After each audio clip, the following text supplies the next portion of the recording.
Estamos en otro capítulo más de Cara a Cara. Hoy nos engalana la presencia del juez de control, Rómulo Antonio Bonilla, porque pocos conocen su primer nombre, pero mejor conocido como el juez Tony Bonilla. ¿Cómo se encuentra el día de hoy? Muy bien, con mucho calor. Normalmente siempre preguntamos esto a todas las personas que son nuestros invitados. Y es como que la pregunta que abre y rompe el hielo siempre. ¿Dónde surge la inspiración para que el juez Tony Bonilla se dedique a ser abogado? En sus inicios, ¿qué pasó en su vida que dijo, yo quiero ser abogado? Bueno, desde muy niño me gustaba leer mucho la Constitución Política de los Estados Unidos Mexicanos. Me gustaba saber cuáles son los derechos que tenemos. Y desde muy niño tuve la idea firme de querer ser licenciado en Derecho, además de que pues yo nací en un municipio de Yucatán, en Santa Elena, que está al sur del estado, y pues me imaginaba ayudando a la gente a orientarla jurídicamente, porque normalmente en el interior del estado la gente pues tiene muchas necesidades, sobre todo cuestiones de estar debidamente documentada, sobre todo en el interior del estado no tienen escrituras de sus predios, y mucha gente contrataba abogados y simplemente les veían la cara, les cobraban, pero no les hacían el trabajo. Entonces desde muy niño tomé la decisión de que me inclinaría para poder ayudar a las personas. Ese es un caso muy frecuente. Yo diría que el 50% del estado está de esa forma, ¿no? Que no se acostumbra. Yo nací también en un municipio de Progreso, en su caso, y muchas personas no estamos acostumbrados a hacer un testamento, ¿no? Entonces fallecía la persona y dejaba a los hijos, y de repente fallecía un hijo y no se hacía. Entonces cuando te das cuenta tenías que hacer una sucesión que nunca se llegaban a acuerdo, y por eso tal vez creo que hasta el 50% de muchos de los predios del interior del estado no tienen títulos de propiedad, ¿no? Así es. Y bien, sí, lo que usted dice, o sea, hay muchos abogados que te voy a ayudar y no lo hacen, ¿no? Sí, nada más les cobraban por un trámite que les decían que les iban a realizar, pero no se los hacían, y bueno. O igual a veces un poquito pasa, porque nos pasa a nosotros siendo abogados, de que de repente tú haces todo y la persona se desaparece, ¿no? Ya no hace por más. Entonces tú no puedes ayudarlos un poquito de más, porque depende de ellos ponerse de acuerdo, ¿no? También en ese punto, ¿no? También es un punto.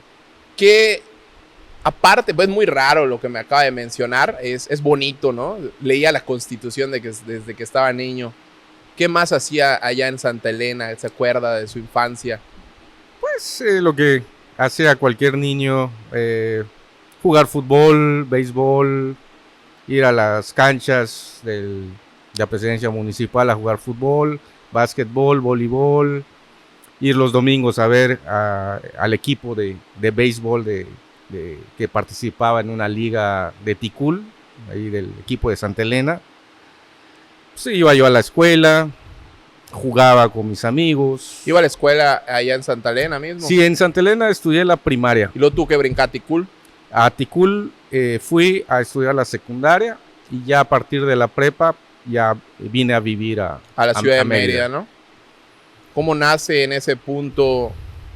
Voy a elegir estudiar ya Derecho formalmente, porque cambia uno. O sea, desde niño puede tener esa afición de quiero ser astronauta, ¿no? Y de repente dice, oye, ¿sabes qué? No sé nadar ni voy a aguantar ese nivel de presión, ¿no? Pero usted lo fue manteniendo. Debió haber pasado algo en esa adolescencia, ya para pasar en la prepa a la universidad, que dijo, ¿sabes qué? Vamos a estudiar Derecho igual. Pues lo reafirmé más que nada, sobre todo al llegar a la ciudad de Mérida. Pues mis hermanos, mi hermana mayor, mi hermano mayor también son licenciados en Derecho, y sus amigos, pues con los que estudiaban, pues, y las convivencias y escuchar casos, pues eso me reafirmó más la convicción de estudiar también. ¿Dónde estudia usted su universidad? En el Centro de Estudios Superiores Justo Sierra O'Reilly, CTM. la CTM. Y pasa algo ahí. Normalmente en todos los que estudiamos Derecho nos pasa algo. Allá se va desprendiendo nuestro gusto por la materia que va a ser nuestra favorita. ¿Qué pasó ahí que le gustó el penal? Realmente durante el estar en la universidad no tenía muy definido la materia. Me llamaba mucho la atención agrario, civil. De hecho, yo estuve un tiempo aprendiendo civil en la Defensoría Pública, Claro, estuve de meritorio, pero estaba en las materias civil, familiar, mercantil. Y cuando llega el momento de hacer mi servicio social, una materia que desconocía era la penal. Y fue que decidí, por consejo de un magistrado ya en retiro, el magistrado Gonzalo Gutiérrez, que me invita a participar, a hacer mi servicio social en los juzgados penales. Saludos al magistrado que se la pasa en Progreso. Saludos al magistrado Gonzalo. Y pues me canalizan al juzgado séptimo de defensa social con la juez Rubí González Alpuche, una excelente juez, una excelente maestra que fue para mí. Ella me enseñó muchísimas cosas de la labor jurisdiccional. Y una vez que estuve haciendo mi servicio social ahí con ella, pues decidí quedarme y hasta obtener una licencia, una primera licencia, para poder continuar en el Poder Judicial ya como miembro del Porque era Poder meritorio, o sea, tenemos Así que es. decirlo, que normalmente la vieja escuela, que me puedo incluir porque soy de las últimas generaciones, era el mérito, contaba para Así poder es. aspirar a tu primer puestecito, ¿no? Sí. Y ya a partir de ahí, pues estuve en diversos juzgados. Inicié ya cubriendo una licencia en el juzgado cuarto penal con la juez, la actual magistrada Leticia Cova Magaña. Estuve con la difunta juez Mercedes Gamboa García, con el juez Emilio Delgado, con el juez Jorge Andrés Vázquez Juan. Estuve también con el juez en paz descanse. Ugarte. Con Rafael Fernández Árciga. Y también con en paz descanse, que fue alguien que no solamente fue un maestro en la cuestión jurisdiccional, Sino un amigo. sino igual. también fue un gran amigo y un pues que me aconsejaba mucho en la vida, el juez Luis Felipe Santana Sandoval. Y también estuve con el juez Género Echevarría. Ya en segunda instancia, pues sí estuve en la ponencia segunda con el magistrado Marcos Celis Quintal y con el magistrado Luis Esperón Villanueva. En esa parte, usted, ¿cuál fue su primer puesto que tuvo dentro del Poder Judicial? Técnico judicial. ¿Hace cuántos años, se acuerda? Mi primera licencia la cubro el 18 de junio del 2001. ¿Sabe por qué pregunto eso? Se lo hago a la mayoría de los juzgadores, porque lo tienen requete presente. Es un momento importante siempre en sus vidas.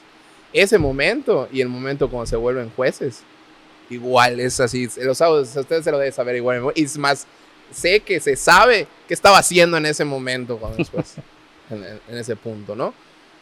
En el 2001 fue su primer puesto. O sea, tiene 24 años usted en el Poder Judicial. Casi 24 años.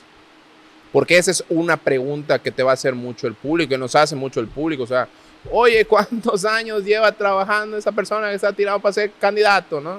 Sí. 24. Para que entiendan muchas veces que es una vida completa que tienen dedicada al servicio. Sí, realmente ahí fue mi formación. Yo estaba todavía estudiando en la universidad cuando inicié en el Poder Judicial. En ese punto, usted, luego, ¿qué pasa de que es el primer puesto en donde está? ¿Recorre la mayoría del camino de la carrera judicial? Durante las etapas del Poder Judicial, pues habrían concursos y se integran listas. En la que pude estar fue llegar a ser proyectista en segunda instancia. Y estuve en la segunda instancia como proyectista junto con varios compañeros. Posteriormente viene esa reforma al sistema de justicia penal con motivo de la reforma de junio del 2008, que se transita al sistema de oralidad. y se abre la convocatoria para ser jueces del nuevo sistema. También tomó sus cursos y tú. Sí, fueron 2 años. Básicamente fueron 2 años de pura capacitación en el nuevo sistema. Y también cuando se abre el concurso, fueron 3 etapas que tuvimos que cumplir y aprobar. La primera etapa fue el examen teórico, la segunda etapa fue el examen de habilidades y la tercera etapa fue el examen práctico, en donde los sinodales fueron jueces y magistrados. Fue una juez de Ciudad Juárez, recuerdo, una magistrada del Estado de México, un juez del Estado de Oaxaca y un juez de Nuevo León, que fueron nuestros sinodales, que nos calificaron en ese examen práctico, quedando en esa lista 15 aspirantes a jueces. Sí nos nombraron que eran al principio bastantes y luego fueron poco a poco. Y ahí nos empezó a contar un poquito la lista el otro juez, Kenny, que lo tuvimos acá. ¿Se acuerdan ustedes más o menos como qué lugar estaba en esa lista cuando quedaron los finalistas? Sí, fue una lista de 15 y yo fui el número 5. Porque me dijeron que es de los más inteligentes. Fui el número 5, después de una, pues sí, capacitación muy fuerte. Incluso el Poder Judicial nos llevaron al estado de Chihuahua. Que eran de los pioneros ellos. Sí, el estado, junto con Oaxaca, estados pioneros. Y pudimos ver audiencias, les aprendimos bastante a los jueces de Oaxaca, de Chihuahua sobre todo. Y a nuestra capacitadora, un saludo si me llega a ver, Anabel Chumacero. Anabel Chumacero, que creo que está viviendo en Villahermosa, Tabasco, una excelente capacitadora de jueces. Y gracias a esa capacitación, pues sí tenemos tablas para la labor jurisdiccional. No, y usted no sabe, pero yo en que estudié Derecho, la reforma fue en el 2011, aplicada, ¿no? Vamos a decir, ustedes tenían que estudiar antes para poder entrar con todo, ¿no? Pero cuando a uno se le ocurre estudiar por esos años, por allá Derecho, y entra y tenía un sistema que era anterior, dicen, siempre ya no sirve lo que te enseñamos. Hay que cambiar el plan de estudios y terminas estudiando de nuevo mientras estabas en la escuela. Nosotros sí fue un poquito difícil y como que fuimos ese conejillo de indias entre el nuevo sistema penal acusatorio oral y el antiguo que le decimos inquisitivo, ¿no? Así es. O la Santa Inquisición, pero muchos no saben que le decimos de esa forma, ¿no? Y ahí el conocimiento en donde surge, yo voy a ser juez, y desprende también, me gusta ser juez de materia penal. ¿Qué es lo que pasa en la vida del abogado Tony Bonilla cuando lo llaman a ser juez penal? Bueno, primero fue un día donde me dan el resultado, que queden en la lista de jueces. Pues fue una satisfacción personal de poder continuar esa carrera judicial. ¿Se acuerda el día? El día creo que fue, que si no me equivoco, que tomé protesta, creo que fue el 7 de octubre del 2011, porque iniciamos funciones junto con el juez Mugarte, con el juez Luis Solís, en Valladolid. Iniciamos el 15 de noviembre del 2011. ¿Y usted sí fue bien vestido a su toma de protesta? Pues todos fuimos con guayabera. No todos. Y allá nos confesó el juez Kenny que no fue así. Sí, en esa ocasión rendimos protesta 6 jueces de control, 3 que iniciaron en la sede judicial de Humán, nosotros en Valladolid, y 3 juezas de juicio oral. Fuimos 9 los que ¿Quiénes iniciamos. estaban de juezas en ese momento? La jueza Elsie tomó protesta igual. Elsie, la licenciada Suemi, el licenciado Luis Mendoza, el licenciado Mugarte, el licenciado Solís, su servidor, y de juicio oral la juez Socorro Tamayo, Fabiola Rodríguez, Nidia Celis. Es bueno para acordarse de los nombres con los que estaba. Pues han sido compañeros de muchos años, ¿no? muchos años, y pues varios, por ejemplo, las 3 de juicio oral que mencioné, pues ya están jubiladas incluso. Desgraciadamente, pues Luis Mugarte, pues ya no está, con nosotros, pero sí nos conocemos de hace muchísimos años. Y en este punto llega a ser juez. Primer día, toma protesta. ¿Con qué lo reciben? Pues realmente sí estuvo un poco tardada la labor, ¿no? Porque el Ministerio Público no se animaba a judicializar los asuntos, y lo más que hubieron fueron los famosos controles judiciales, en los que pues las personas víctimas que sentían que el Ministerio Público no estaba realizando su labor en una primera fase de investigación, pues acudían con nosotros, que fueron de los primeros asuntos que estuvimos conociendo, para que el Ministerio Público saliera de esa omisión y obligarlos a que realizaran una investigación. Ok, vamos a explicar un poquito a la audiencia la parte que nos acaba de decir el juez Tony Bonilla. El abogado Tony. La parte del control judicial que está marcando es cuando sientes que la fiscalía, en este caso, no hace bien su trabajo o le falta algo y está tardando mucho. Tú le puedes pedir al juez que le diga, oye, ¿qué está pasando, fiscalía? En palabras un poquito simples. ¿Por qué pasaba eso? Quiero tratar de entenderlo y si no me va a desmentir acá el juez. Porque como era un sistema nuevo, como que todavía no sabían por dónde empezar en ese punto. Aunque ya viejo se sigue dando los controles judiciales, ¿no? Haga rato.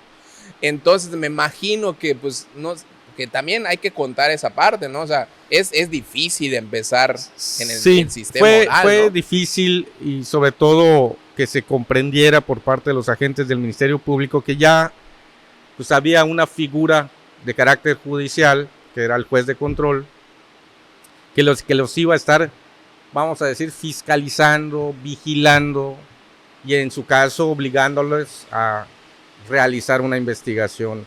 Antes no existía en el sistema escrito tradicional, y las figuras del juez de control con la reforma fue precisamente eso, que hubiera un órgano jurisdiccional que vigilara la labor de quien investiga.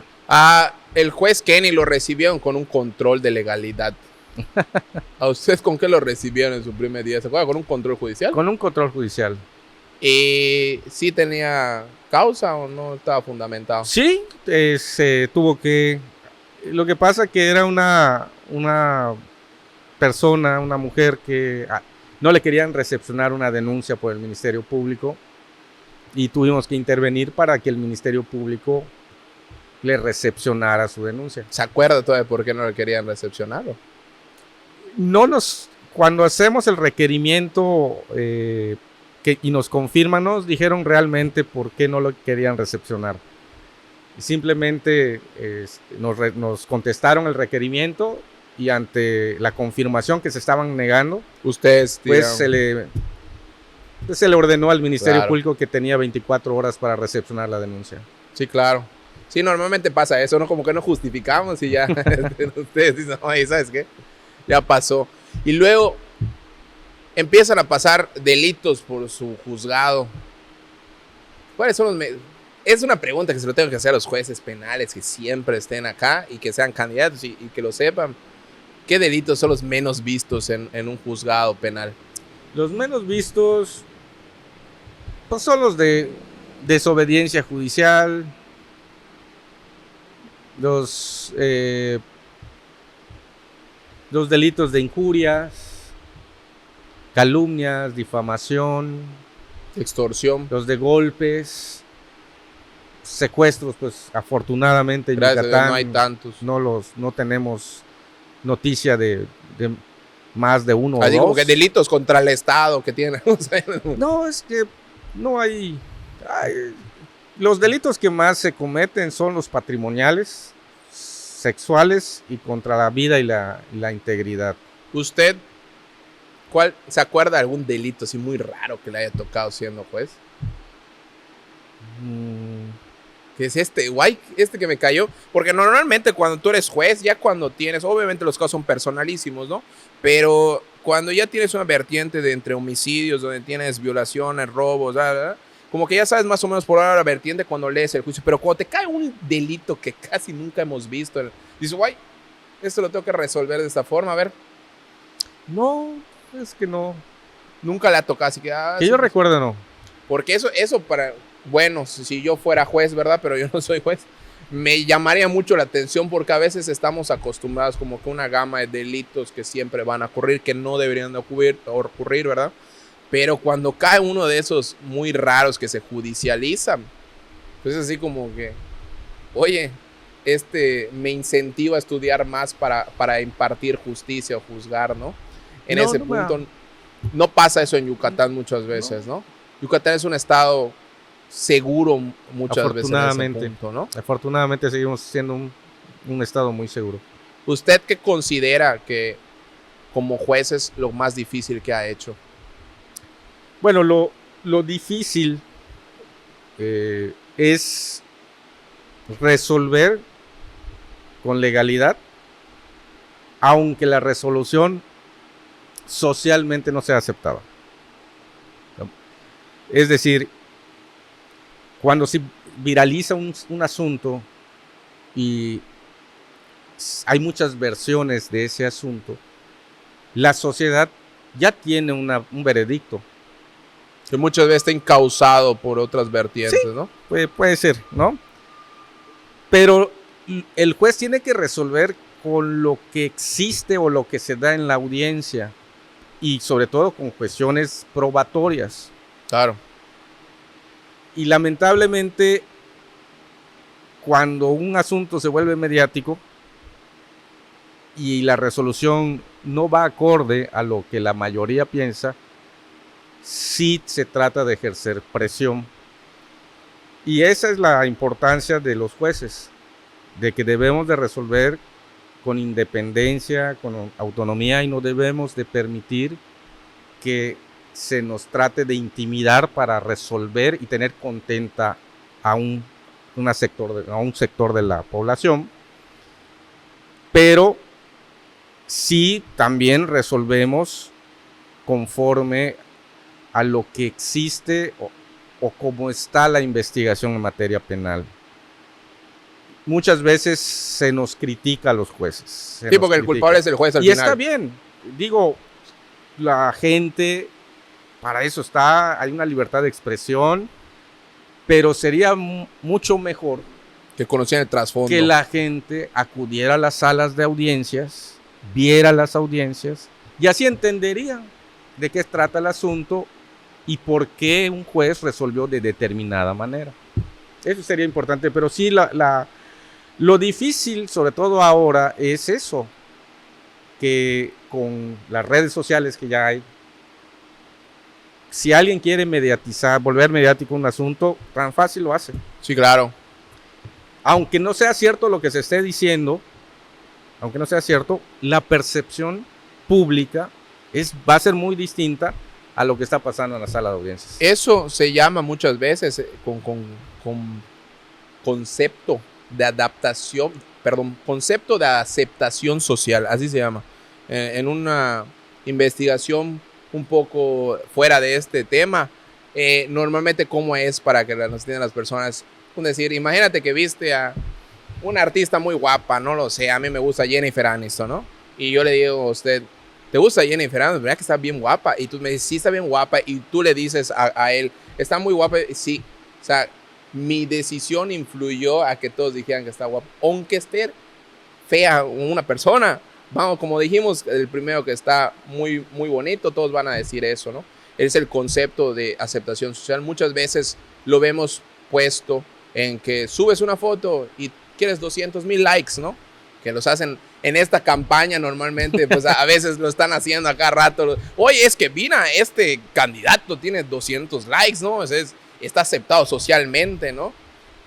Eso normalmente también sucede en esto que me está comentando usted, en las decisiones a veces de un juez que tiene que impartir justicia conforme la ley y que allá no tiene que aplicar el concepto de aceptación social de las demás personas, tiene que aplicar lo que le dijo la ley.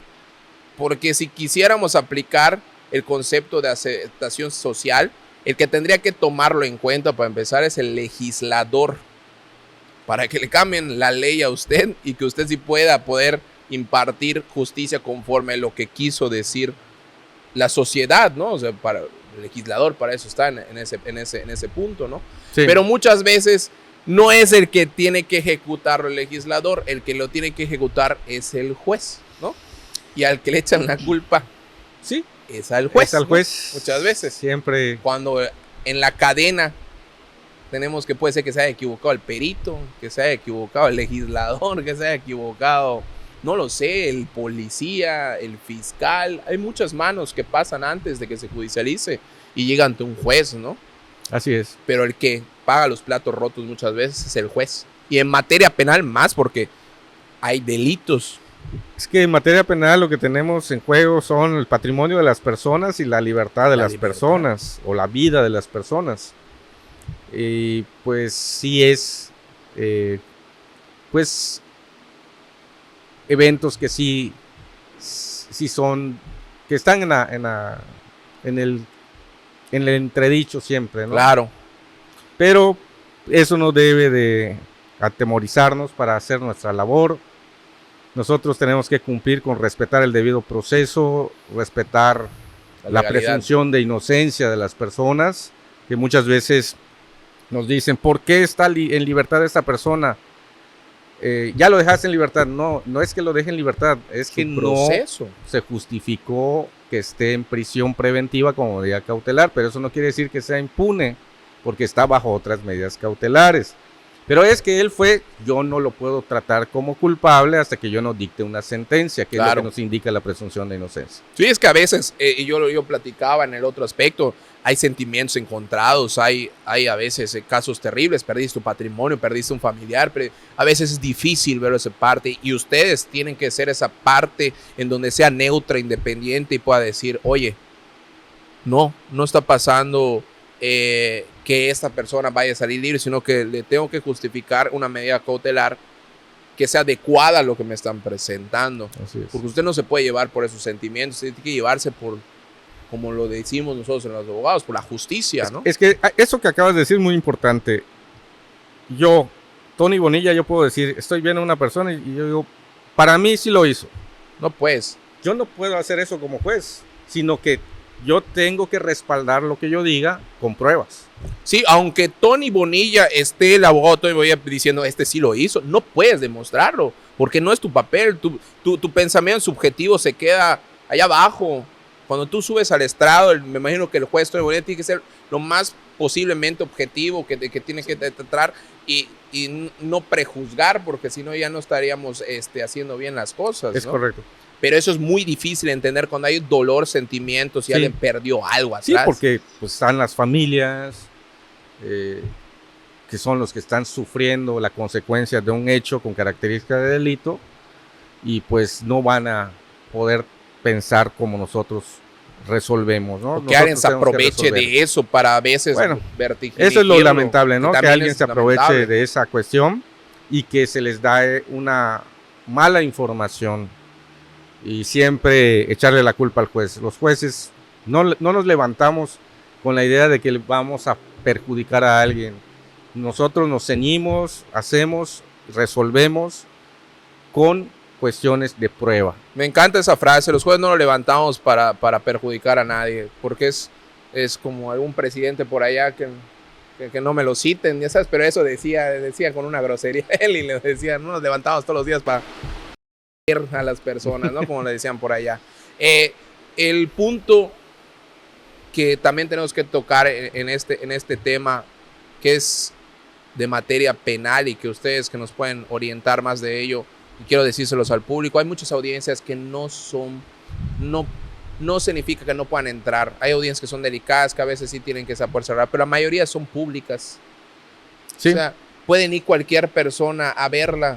Sería bueno que incentivara que vayan personas a ver el trabajo que están haciendo sus jueces, y más ahora que está esa nueva reforma, claro, que ustedes los van a elegir, que vean qué están haciendo los jueces por los que votaron, ¿no? O sea, los magistrados por los que votaron en su momento, que ya lo van a votar por los jueces en los siguientes años, pero que vayan a verlos. Ahorita ya los pueden ir a ver, ahora ya pueden ir a ver a los jueces que siguen estando en sus puestos, para que vean la gran labor que hay detrás de un juez que está impartiendo justicia, porque muchas veces, le voy a decir otro tema aquí entre nos, hay temas que sí se tienen que hacer técnicamente para que usted pueda resolver de fondo cuando ya está en un tribunal de juicio oral, si están los de los tribunales de juicio oral, o en cuestiones de control que estamos empezando, que usted sí las puede ver en ese punto. Pero hay cosas que somos rebuscados, que ya debemos de quitar en las cuestiones de ley. O sea, también hay un abogado litigante que le echa mucha crema a sus tacos. O sea, ¿me entiende? Está la pobre persona sufriendo de la otra parte y le estás metiendo audiencias de muchas horas cuando las podemos simplificar en ese punto. Son cosas que igual siento que hacen que no estemos cercanos a las personas, ¿no? ¿Para qué voy a ir a la audiencia si no lo voy a entender, no? Bueno, lo que se trata es que cuando uno resuelve, tiene que resolver de una forma que sea entendible para el público incluso. Claro. Por eso uno de los principios que rigen nuestro sistema penal es la publicidad, que permite que la gente pueda ingresar a las salas de audiencias, ver las audiencias, escuchar los argumentos, el debate que se da entre el Ministerio Público, el asesor de la víctima, la defensa, y escuchar cuál es la resolución que el juez está tomando. Nosotros no podemos resolver en contra de lo que probatoriamente existe. Entonces, sí es muy adecuado que la gente, siempre y cuando tenga el tiempo, pues acuda y vea las audiencias para que entiendan de qué se trata el juzgamiento penal con la característica de la oralidad. Sí, esa parte es muy importante sobre ese sistema que se está hablando, porque no lo comprende muchas veces el público. A veces lo comprendemos nosotros que somos abogados, ¿no? Pero voy a ser sincero en una opinión mía, ¿no? Dentro de la parte de los abogados litigantes, no dudo que haya gente muy buena, no dudo que haya gente muy buena también en la fiscalía, pero para mí siempre me han quedado recuerdos de jueces que son demasiado buenos, o sea, que superan la capacidad dentro de una defensa a una fiscalía o a una asesoría jurídica que tiene acompañada de la fiscalía, porque cada uno tiene sus diferentes funciones, ¿no? Pero tú notas cuando ese juzgador y sabe más en ese punto y está arbitreando y haciéndolo de una manera en donde te das cuenta que estás bien resguardado. Y yo siempre he dicho a las personas que no son abogadas que Yucatán se cuece aparte en la cuestión de impartición de justicia muchas veces. ¿Por qué? No es lo mismo un juez en otra parte de otro estado que un juez en Yucatán, ¿no? Somos revoltosos por naturaleza. La verdad es que sí, me incluyo. O sea, nos quisieron cobrar en estacionamientos y no lograron eso, dejamos de ir a las plazas. Entonces, si trata de hacer mal un trabajo un juez, normalmente hablamos en el concepto de social, no lo vamos a permitir que llegue a veces a un puesto de elección popular. Hemos tenido gobernadores buenos, hemos tenido gobernadores malos y la gente no siempre exige mucho a esta parte de gobierno. Y eso es bueno para mí, ¿no? ¿Por qué? Porque si exigimos significa que estamos subiendo el nivel de preparación de las personas. Entonces, a lo que trato de explicar en este punto es el juez Tony Bonilla, ¿cómo hace todos los días para prepararse? Bueno, con esa exigencia que tiene. Es una actualización y preparación constante todos los días. Cuando no estamos en la sala de audiencias resolviendo, pues soy muy dado a estar leyendo criterios de jurisprudencia. Constantemente todos los días entro a consultar en la Suprema Corte, en el Poder Judicial de la Federación, pues qué jurisprudencias, qué criterios hay por temas. Incluso voy organizando en mi computadora carpetas, grabando ahí jurisprudencias o tesis aisladas que me llaman la atención para poderlas aplicar en su momento. Las imprimo, físicamente las pongo en folders, y cuando voy a la sala de audiencias pues tengo las carpetas, y cuando requiero de pues sustentar una resolución con algún criterio jurisprudencial, pues la tengo a la mano. También soy muy dado a estar leyendo el Código Penal una y otra vez, analizando las conductas que son considerados delitos, leo la Constitución una y otra vez, y también a mí me sirve mucho dar clase. Yo doy clases en la maestría, en diversas universidades que me invitan a dar clases en la maestría. Estuve dando clase en la Facultad de Derecho también, y cuando empieza el nuevo sistema, que existía la Secretaría de Implementación del nuevo sistema, la CETEC, pues tenías que certificarte para ser capacitador del nuevo sistema. Yo me certifiqué en 2013 y fui capacitador de 2013 a 2016. Claro. Y estuve viajando a diversos estados donde pues me invitaban a dar capacitaciones. Entonces, como jueces, como licenciados en Derecho, siempre tenemos que estarnos actualizando, tenemos que estar leyendo para poder estar a la altura de cualquier asunto que nos corresponda resolver, que eso es lo que requiere la sociedad, que los jueces, que los juzgadores estén al día, actualizándose y estando preparados para resolver todos los conflictos que por razón de turno nos corresponden. Y como maestro le ayuda mucho a usted ese tema de la sensibilización y cercanía un poquito con las personas, ¿no? Y fíjate que también me sirve, yo aprendo de los alumnos. Los abogados a los que les doy clase en maestría, con sus dudas, con sus preguntas, con sus posturas, con sus opiniones, me hacen reflexionar. Amplía la mente. E incluso, a veces si yo tengo una manera de interpretar algún artículo con alguna cuestión, alguna observación que algún compañero en el salón de clase me señale, sí me ha hecho darme cuenta de ¿será que hay una jurisprudencia de que puede hacer de diferente manera? Entonces, el hecho de que yo tenga la oportunidad de dar clases me ayuda bastante para poder también cumplir como en función de juez, porque me hace prepararme, primero para dar el módulo, y segundo, yo salgo con una retroalimentación con todas las dudas y preguntas que me formulan. Y es al revés igual, ¿ah? Porque también los alumnos, como alumno yo le puedo decir que tener un maestro que es juez me incentiva muchas veces a tener que estudiar porque me va a calificar el juez, sí. ¿Sabes? Eso no sí les comento. Ahí platicamos, dialogamos los temas, los módulos, pero en la sala de audiencia cada quien da su papel. Claro. Y después de la sala de audiencias volvemos a hablarnos, pero en la sala de audiencias cada quien da su papel. Sí, cada claro. quien que haga su función. Sí, no, pero igual el tema de la persona que es alumno te incentiva mucho que tus maestros sean esos, vamos a decirle, títulos fuertes en nuestra carrera, ¿no? Que te dé clase el magistrado, que te dé clase el juez, que te dé clase el secretario, que te dé clase, porque estás tomando el conocimiento de la fuente que lo ve todos los días. Sí. O sea, pues la oportunidad que tenemos es de transmitir. Pero ellos no saben que está aprendiendo también de los alumnos. Porque muchas veces eso pasa de doble vía. Y nos damos cuenta ya después de que nos graduamos, ¿no? Bueno. Que ya te pueden llamar colega. Obviamente en su funcionalidad, cada quien en su función, cuando valga la redundancia, ¿no? Pero cuando ya estamos por fuera, o sea, nos ampliamos en muchos aspectos, ¿no? Todo eso me imagino que debe repercutir en Tony Bonilla, versión humano. ¿Qué hace Tony Bonilla, versión humana, cuando se quita la toga y va a su casa? Pues trato de ocuparme en las actividades propias con mis hijos, llevarlos a las escuelas, a sus actividades.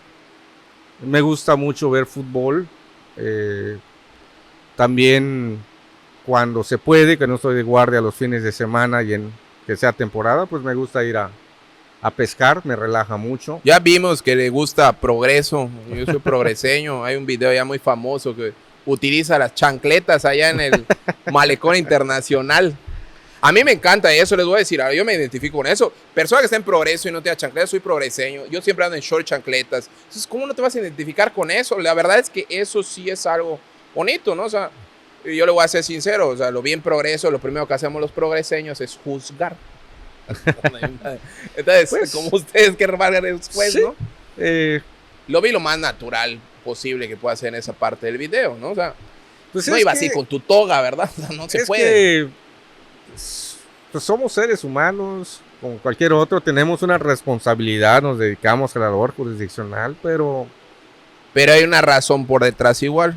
Porque me contó un pajarito que le gusta la pesca. sí, a mí me gusta la pesca y cuando se puede, pues voy a desestresarme, me desestresa mucho pescar.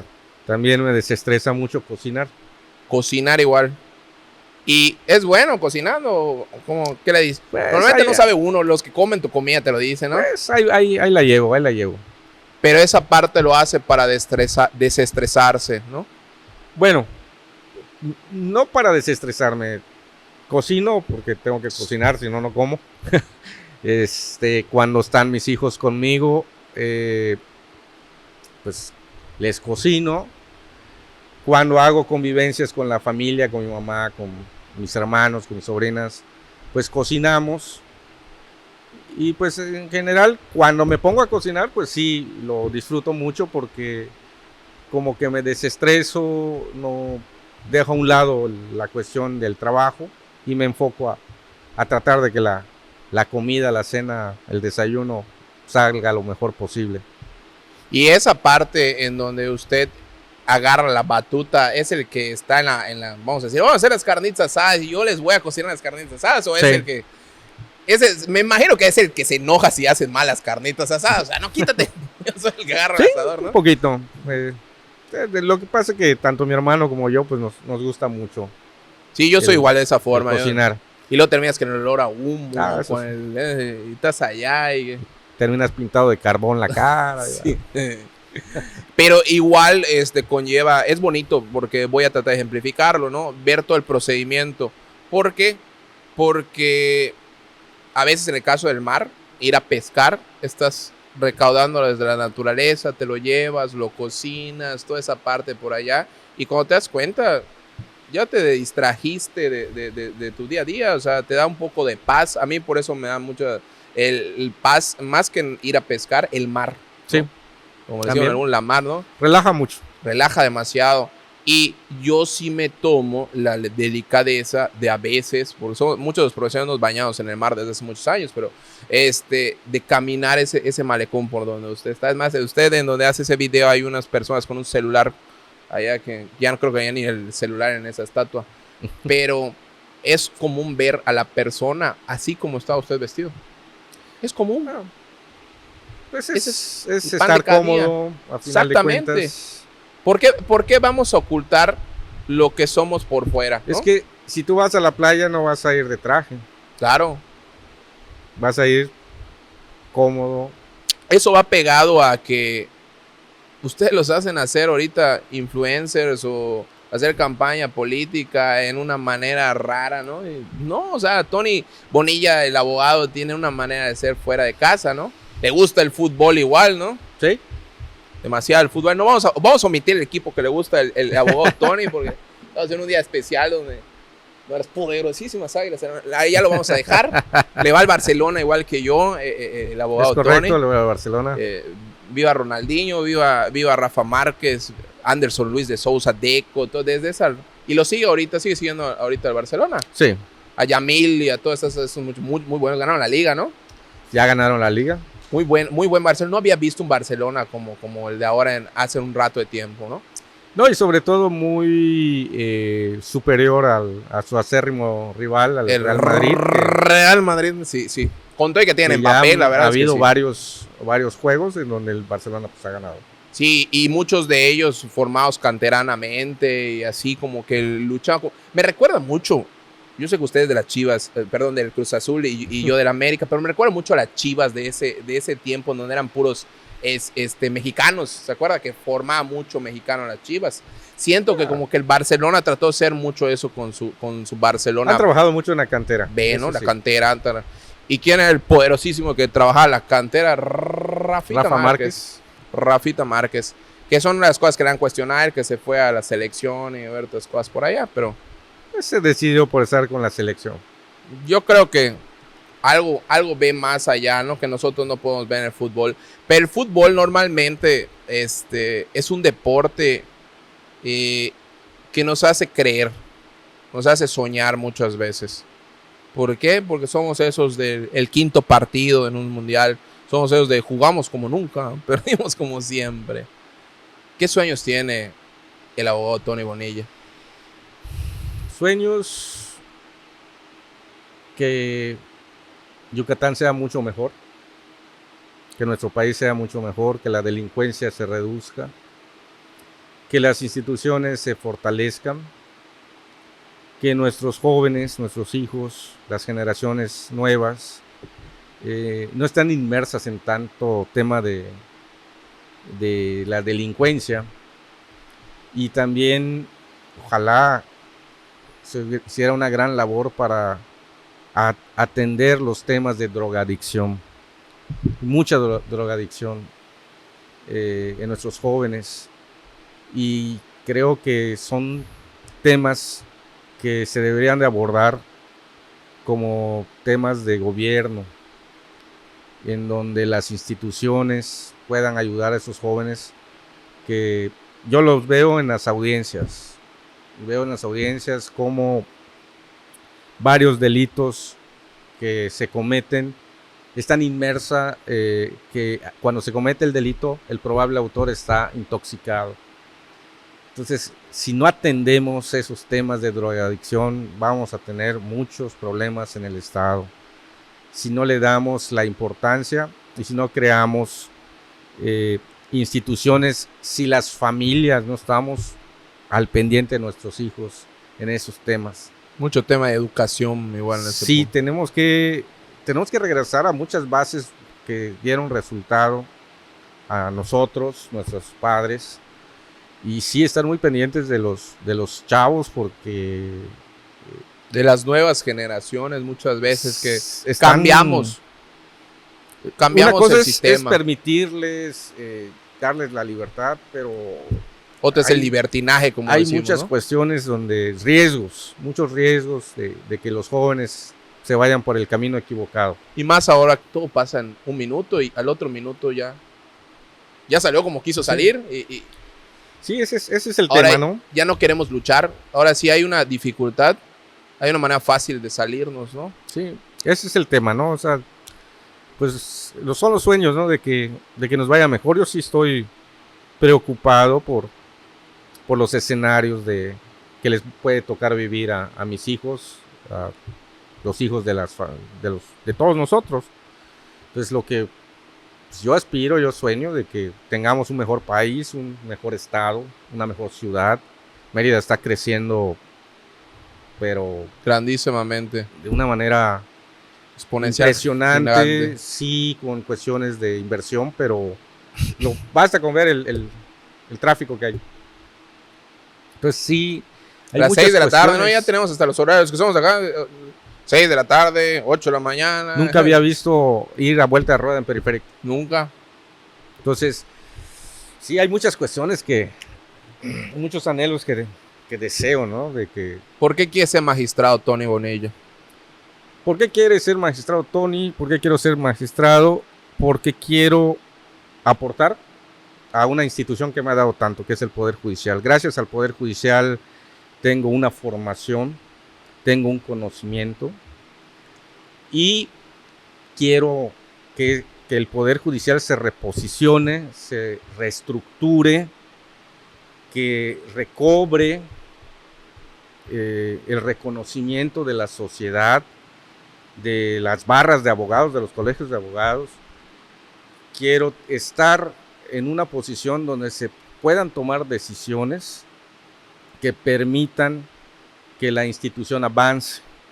El Tribunal de Disciplina es una gran oportunidad para defender, cuando se tengan que defender, una postura de los juzgadores, de no sancionar por sancionar, pero también si algún servidor público del Poder Judicial se aparta de la labor que tiene que hacer, se aparta de los principios que nos rigen internamente, pues también Sancionar. actuar en consecuencia para que no se continúe con ese tipo de comportamientos. ¿Cómo lo podrían hacer ustedes? En primer lugar, aplicando los reglamentos, los lineamientos, nuestra ley orgánica, nuestro código de ética del Poder Judicial, con capacitación constante y también con un acercamiento también a la base trabajadora, acercamiento con los compañeros jueces, hacerles notar que por hacer su trabajo no van a tener ninguna consecuencia siempre y cuando su trabajo esté sustentado, fundamentado, tengan el principio de legalidad. ¿Cómo lo haríamos en la parte social, por ejemplo? En la parte de que cualquier persona quiera ir a visitar al magistrado del tribunal. Con puertas abiertas, a escucharlos, o incluso como si una de las propuestas que he estado platicando con la gente es que nosotros nos acerquemos, que nosotros vayamos, realicemos foros para ir escuchándoles, reunirnos con las barras de abogados, qué propuestas tienen para el mejor funcionamiento del Poder Judicial, también acercarnos con la propia base trabajadora, con los propios juzgadores para saber qué es lo que les está sucediendo en el día a día de su labor jurisdiccional. Yo te puedo decir qué es lo que me sucede como juez actualmente, claro, pero hay que escuchar a los demás compañeros. Todos somos un equipo. Y que somos todos un equipo, porque la labor de nosotros es impartir y administrar justicia. Analizar también si no estamos duplicando departamentos dentro del Poder Judicial, teniendo personal haciendo lo mismo, pero con un número que, a diferencia de otros rubros como pudieran ser los juzgados, pues ahí hace falta personal. Hablamos a veces de que en la segunda instancia hay personas que podrían estar mejor eficiendo en primera instancia, o sea, que tomamos más en cuenta a veces segunda instancia que a veces menos que la primera instancia, ¿no? De entrada sabemos, los que trabajamos en Poder Judicial, los que litigan, los abogados saben que el gran número de asuntos están en primera instancia. Claro, siempre. A comparación de segunda instancia. Entonces tenemos que analizar si tenemos que hacer una reestructuración para poder tener en primera instancia el mayor número eficiencia que podamos tener de acuerdo al presupuesto que tenemos, claro, o con la gente que ya tenemos, pues poder reestructurarlos y asignarlos pues a los juzgados, a los departamentos que más requieran el número de empleados. Es una labor muy titánica, pero lo tenemos que hacer. No puede se lo merecen las personas, se lo merecen los jueces, se lo merecen los litigantes, se lo merecen los yucatecos. No pueden seguir esperando meses, años a que se resuelvan sus asuntos. Los necesitan ahora. Los jueces hacen una labor titánica para poder ir resolviendo esos asuntos con un número de personas. El equipo de trabajo es muy reducido. Yo lo veo en el juzgado de control. Todo el equipo de trabajo que tengo ahí, todos los días está haciendo su labor. Y el trabajo no acaba. Nunca va a acabar. Y los asuntos siguen llegando. Pero lo que no crece es el número del equipo que conforma un juzgado. Y ahí es donde empieza a estancarse el trabajo. Ese es uno de los grandes problemas del Poder Judicial. Sí. Ojalá que con esta reforma vaya cambiando. Abogado Tony, ¿cómo lo vamos a encontrar en la boleta? Bien, a mí me pueden encontrar en una boleta verde, que estoy para el Tribunal de Disciplina. Aparece mi nombre, Rómulo Antonio Bonilla Castañeda, y mi número de candidatura, mi número de candidato es el número 13, y yo estoy aspirando a ser magistrado del Tribunal de Disciplina, que es la magistratura cuarta de ese Tribunal de Disciplina. ¿Cómo pueden votar? En esas boletas, en esa boleta verde, va a haber un recuadro en la parte de arriba en donde podrán poner el número del candidato por el cual estén votando y la magistratura. Repito, la magistratura por la que yo estoy compitiendo es la magistratura cuarta del Tribunal de Disciplina, o también pueden encerrar en un círculo, semióvalo, el nombre del candidato por el que estén votando. Mientras no les den al otro candidato, ¿no? Exactamente. O sea, la cuestión es no duplicar y votar en una magistratura por 2 candidatos porque van a nulificar el voto. Tienen que escoger por cada magistratura. El Tribunal de Disciplina se compone de 5 magistraturas. Magistratura primera, magistratura segunda, magistratura tercera, magistratura cuarta y magistratura quinta. Yo estoy en la magistratura cuarta. Si el electorado quiere votar por mí, va a esa magistratura, ve el número que tengo, que es el número 13, y lo anota en ese recuadro. O encierra en un círculo mi nombre, para que pueda el Instituto Electoral tomarlo como válido de cuál fue el voto que se está realizando. Abogado Tony, un gusto que nos haya acompañado el día de hoy, y también le quiero pedir un favor. Espero que cuando llegue ese magistrado, que esperamos que todos los que están tratando de ser contendientes a magistrados lleguen, no se va a poder todos, ¿verdad? Pero que se haga lo que me dijo usted. Me gustaría mucho que hagan esos foros en donde tomen en consideración a todas las partes sociales, tanto jueces como abogados, todo eso. Que nos volvamos a otra vez encontrar en una entrevista, ya sea magistrado o no, y podamos seguir charlando de esta bonita forma que lo hacemos el día de hoy, ¿no? Porque ayuda bastante a las personas y nos enriquece de los dos lados igual. Claro que sí. Yo agradezco la invitación de esta charla, que es una oportunidad de platicar con ustedes, platicar con quienes nos están viendo, de pues los temas del Poder Judicial. Y cómo no, si el electorado me favorece con su voto, puedo llegar a esa magistratura. Ten por seguro que lo que yo pretendo de llegar a la magistratura lo voy a implementar, porque lo que quiero es que le vaya bien al Poder Judicial. Claro. Lo que quiero es que le vaya bien a Yucatán. A todos nos conviene que tener un Poder Judicial debidamente estructurado y realizando las funciones que por ley tenemos que desempeñar. Y sí, pues, si tú me invitas, yo regreso. Y de no ser así, también, si usted gana o no gana, también nos gustaría tener acá, porque su conocimiento es importantísimo para todo lo que hacemos nosotros acá, y más que nos llamamos Jurídicamente MX. Espero que compartan este video, leen like, y que está abierta todavía la invitación para todos los candidatos que quieran venir al podcast, totalmente gratuito. Nos vemos hasta la próxima. Muchas gracias.